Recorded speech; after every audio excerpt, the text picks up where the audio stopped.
I was a sailor, and I had two concerns. One was the South Bay, from a sailor's perspective, is perfect sailing.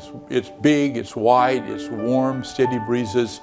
But boating was dying down here. It used to be, Redwood City had 12 boat yards at one time. Now there's no boat yards left in the whole South Bay.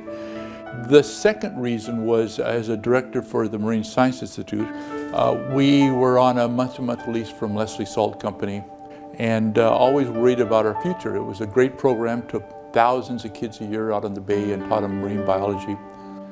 And in my innocence, as a director, I said, well, I'll just find a spot and we'll build a dock and have a permanent home. What could be simpler? Redwood City is the only deep water port in the South Bay.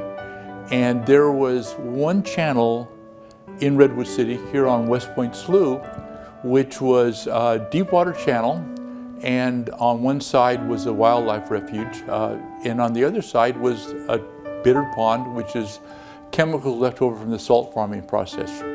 There was simply no access out here whatsoever. So we said, that's the perfect spot. It's only about a mile away from MSI. Big boats can get right in, and we reckoned if we cleared all the wrecks in the channel, and there were many, that the channel would flush itself and remain deep, and so there would be no maintenance dredging. And finally, in '93, obtained a contract of sale for 35 acres on Westpoint Slough. And that started the permitting process, and that took 10 more years, from '93 to 2003. There were actually 5 environmental reviews. Virtually all of the project was, in fact, positive mitigation. We're getting rid of a toxic pond, which was already beginning to leak, and there was always a fear that if it leaked into the bay, it would kill large portions of the bay. To get rid of the bittern on the half of the pond I was going to buy, we had to get rid of the bittern on the whole site. So we removed bittern from the 110-acre pond.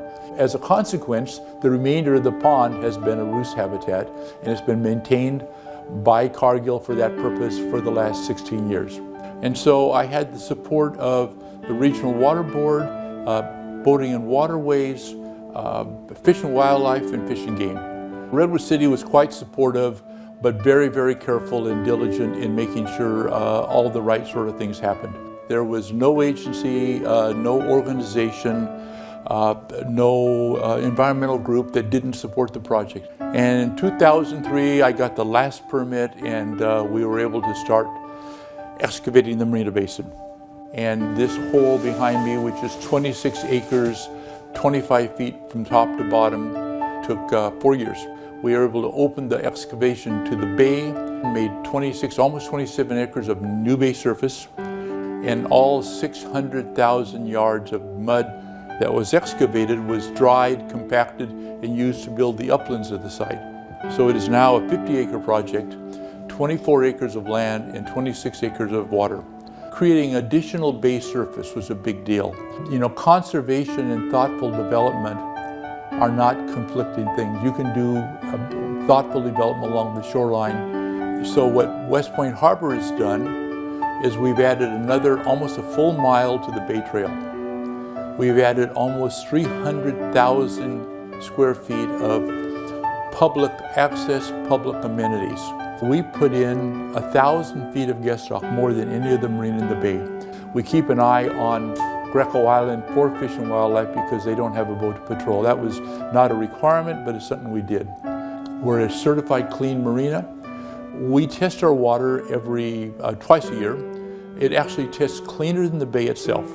The pond, which was used to store chemical bittern, is now long gone, and we have a new basin.